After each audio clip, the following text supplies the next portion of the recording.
26 సామెతలు 23:26.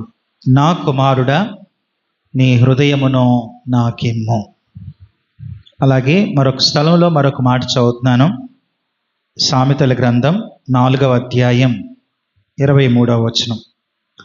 నీ హృదయములో నుండి జీవధారలు బయలుదేరును, కాబట్టి అన్నిటికంటే ముఖ్యముగా నీ హృదయమును భద్రముగా కాపాడుకొనుము. అలాగే ఆదికాండం 6వ అధ్యాయం 5-6 వచనాలు చదువుతున్నాను. ఆదికాండం 6వ అధ్యాయం 5-6 వచనాలు. నరుల చెడుతనం భూమి మీద గొప్పతనయు, వారి హృదయము యొక్క తలంపుల్లోని ఊహ అంతయు ఎల్లప్పుడూ కేవలం చెడ్డదని యెహోవా చూచి తాను భూమి మీద నరులను చేసినందుకు యెహోవా సంతాపము నొంది తన హృదయములో నొచ్చుకొనెను. మరొకసారి చివరిగా ప్రార్థన చేద్దాం. నమ్మకమైన తండ్రి, మీకు స్తోత్రం నాయనా. ఉదయకాలం నుంచి ఇప్పటి వరకు నా కుమారుడా, నీ హృదయం నాకిమ్మో అని అంశం మీద మీరు మాట్లాడుతూ వచ్చిన మీ ప్రేమ వాక్కులను బట్టి స్తుతిస్తున్నాం. ఈ సమయంలో మరికొద్ది నిమిషాలు మాతో మాట్లాడండి. వినేవారు ఉంటే మీరు ఎంతైనా మాట్లాడే దేవుడవు కనుక వినబుద్ధిని గ్రహించే మనస్సును అనుగ్రహించండి. ముఖ్యంగా యవన బిడ్డలు తమ యవన కాలంలో తమ హృదయాన్ని, మీరిచ్చిన హృదయాన్ని మీకిచ్చి ప్రభువా ఆ హృదయములో మిమ్మల్ని నింపుకొని మీ కొరకు జీవించడానికి సహాయం చేయండి. ముందున్న సమయం మాకు దీవెనకరంగా చేయండి. పరిశుద్ధాత్ముడా, నన్ను మీకు అప్పగించుకొని మీ మాటలు నా నోట ఉంచి మా అందరితో మాట్లాడి మీరు మహిమ పొందుమని యేసుక్రీస్తు ఘనమైన నామములో ప్రార్థించి అడిగి వేడుకొనుచున్నాము తండ్రి. ఆమేన్, ఆమేన్. ప్రభుకి స్తోత్రం. మరొకసారి మీ అందరికీ నా హృదయపూర్వక వందనాలు తెలియజేస్తున్నాను. దేవుడు ఈ దినం ఈ సంఘంలో యవనస్తుల మధ్య వన్డే రిట్రీట్ని కలిగి ఉండటానికి ప్రభు చూపిన కృప కొరకై నేను ప్రభుని స్తుతిస్తున్నాను. ప్రేమతో దేవుని మాటల్ని మీతో పంచుకోవటానికి ఈ మంచి అవకాశం ఇచ్చి ఆహ్వానించిన స్థానిక సంఘ కాపరి పాలనాయక్ అన్నగారికి, అలాగే చేరి వచ్చిన మీ అందరికీ నా హృదయపూర్వక వందనాలు తెలియజేస్తున్నాను. ఈ సమయంలో ఈ చివరి సెషన్లో మనకి ఇవ్వబడిన అంశం, నా కుమారుడా, నీ హృదయం నాకిమ్ము. నా కుమారుడా అనంటే కుమార్తె అని లేదు కదా, వాళ్ళ హృదయాన్నే దేవుడు అడుగుతున్నాడు అని మీరు అనుకోవలసిన పని లేదు. ఎందుకనంటే దేవుడు మన హృదయాలను అడుగుతున్నాడు. నా కుమారుడా, అలాగే నా కుమార్తె, నీ హృదయం నాకిమ్మో అని దేవుడు అడుగుతున్నాడు. అన్నిటికంటే ముఖ్యంగా భద్రంగా మనం కాపాడుకోవాల్సింది, ఈ భూమి మీద ఉన్నంతకాలం అన్నిటికంటే ముఖ్యంగా ప్రతి వ్యక్తి భద్రంగా కాపాడుకోవాల్సింది హృదయాన్ని. హృదయాన్ని భద్రంగా కాపాడుకుంటే మనం గొప్పవాళ్ళం అవుతాం.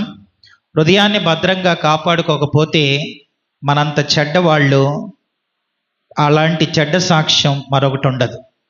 కనుక ఈ సమయంలో తమ హృదయాన్ని అన్నిటికంటే భద్రంగా కాపాడుకున్న కొందరు యవనస్తులను నేను జ్ఞాపకం చేస్తాను. తర్వాత తమ హృదయాన్ని భద్రంగా కాపాడుకొనని యవనస్తులను కూడా నేను జ్ఞాపకం చేసి ముగిస్తాను. కనుక ఈ ఇద్దరి పిల్లల్లో మీరు ఏ పిల్లలుగా ఉంటారో ఎవరికి వారే ఆలోచించుకోవాలి. ఆదికాండం 6వ అధ్యాయంలో మనం చూసాం.